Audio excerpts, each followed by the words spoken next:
आज ना आपण मान सागर गोटे एत बढ़िया डिशटा शेयर करुच्ची जे एटा बेसिकली गुजरात रे खाती। तो आज आम गुजराती ही डिश बनाऊे। तो आज कहे आम कमेंट रे कौन बनाऊे पूरा वीडियोटा एंड जाके देखिए। तो आगे देख मुझे कड़ईटा बसई देती। कड़ईटा गरम हो गलापर टे सोरिष तेल पकई देचु। तो ये 3-4 चामच सोरिष तेल पड़ी। तापर आम ये जीरा आउ टे सोरिष पकई देचु। भल से फुटीगला आम ये कौन करिए ना प्याज पकईदे। तो आज मुझे जो जिनस बनाऊँ जहाँ डिश बनाऊँ ए टमाटर बहुत बहुत बहुत यूज अच्छी। तो कहे कमेंट रे टमाटर एमती कौन डिश बनाऊँ। तो ये प्याजटा ना टे आम टे भुनीगला आम कौन पकड़ा टिके नाक मुझे मिर्ची पकई दूसरी यानी हरी मिर्च पकई दूसरी। आ चाहिए ये करी पत्ता भी जदि आप चाहिए पकई पारे।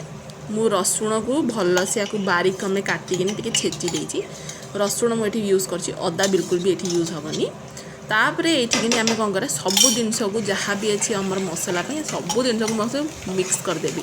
भल से कौन कर दिया मैंने भुनीद जमी आम गोल्डन ब्राउन कलर हो आम प्याजटा से जाए आम को भल से भुना। तापर एबे कौन करिया मुझे टमाटर देखो पूरा काटिकी आपको देखु साइड में मुझे काटी देती। मुझे कहि केते मुझे टमाटर यूज करुच्ची आप अंदाजा लगे कहिए। तापर जो बेसिक से मसाले रहे आमर हल्दी मिर्ची आउ लुण सेटा आम पकईदा। तो हल्दी मिर्ची मुझे पकई देती आ लुण जो अच्छी मुझे टमाटर पर पकईबी। तो ये देख मुझे पूरा ये गोटे कटोरी भरिकी टमाटर नौ माने देख केमी केते हेवी मुझे टमाटर नौ। ये 3टा ରୁ 4टा टमाटर यूज करची पूरा एकदम पाचिला टमाटर आपको मुझे बारीक बारीक पूरा काटी देती। कहीं टमाटर जो आम पूरा एकदम सॉफ्ट दरकार। तो सॉफ्ट पर ये आम कौन करिया टिके लुण पकईदबा आ भल से आगू आम कौन करिया मिक्स करदबा। ये मिक्स करिया टमाटर को आम पूरा भल से एकदम सॉफ्ट हो आपको कौन करी ये घोड़ेकी रखिदेवी 5-10 मिनट बाको घोड़ेकी भल से रखिदेवी। टिके नाक पानी दे ताकि तले न लागू। तापर आपको 5-10 मिनट घोड़ेकी रखिदेवा। घोड़िकी रखी सारापर 5-10 मिनट होगला मुझे कौन करी ये गैस जो फ्लेम अच्छी ना एकदम मीडियम फ्लेम में रखी बेसी हाई रखी मीडियम फ्लेम में रखी। ये आपण मैंने देखिपे केमी तेलटा जमी उपरकू पलि आसी आम टमाटरटा भी टे नरम हो जाए। जदि बाईचान्स जदि किसी टमाटर जदि हार्ड हार्ड रही जाए ताको आम कौन करिया पूरा भल से टे भांगी भांगी भल से एकदम सॉफ्ट करदेवा। एबे ये दही इस्तेमाल करा दही माने टे क्रीमी टेक्सचर देवाई मुझे दही नौ। जदि आप अमूल क्रीम अच्छे सेटा भी यूज करें ना मुझे दही नौ दही आप यूज करें।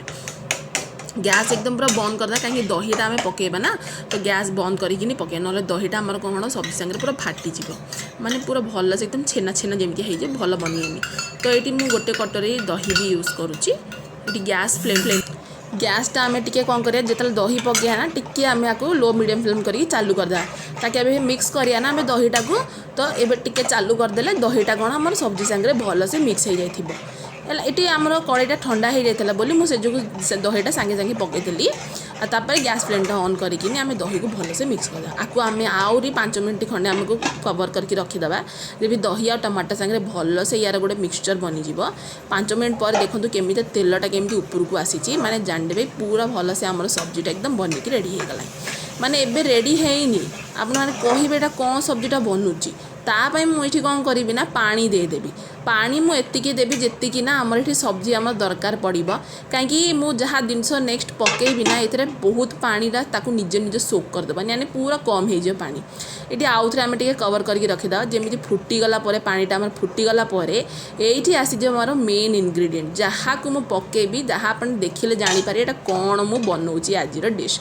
तो यहाँ है सेव मिक्सचर खाऊँ सेव जानी ना से सेव ये आम पकाचे आपको गाठिया भी कहुए ना सेव भी कहुए। तो आम ये कटोरी भरिकी मुझे सेव पकई दूसरी। तो आपण मैंने जानते थे कौन यहाँ है आज टमाटर सेवर तरकारी बिल्कुल सही धरिले। तो आज जहाँ डिश बनी बहुत यमी आ टेस्टी बनूची। आपको आम कौन कर गैस मुझे बंद कर देती आपको से पकड़े जो आपको सर्व करेंगे ताकि टे भल भी लगे। आमर जो सेव अच्छे ना पूरा पानी को सोक कर दियो। तो ताप एबे पूरा एकदम देखिए एंड जाए केमी सोक करदा आपको मुझे टिके छाड़देवी 10 मिनट खंडे छाड़देवी ताकि मुझे सर्व करदेवी। ଏବେ ଦେଖ 10 ମିନିଟ୍ ପରେ केमितिया सेवटा आमर भल से फुली जाइए पानी सांगे भल से एकदम तरकारीटा बनी जाइए देखु केमिति एकदम मोटा मोटा ही सर्व करूँ भात सांगे ना रोटी सांगे खातु बहुत बढ़िया लगे। तो आज टमाटो सेवर तरकारी आपको केमिति लगे जल्दी आमको कमेंट बतइबे कि आपण आमर डिश गुड़ा केमिति लगुच। जदि भल लगुव तो आम चैनल को सब्सक्राइब भी जरूर करिए। तो मिसिया आ गोटे रेसिपी सांगे।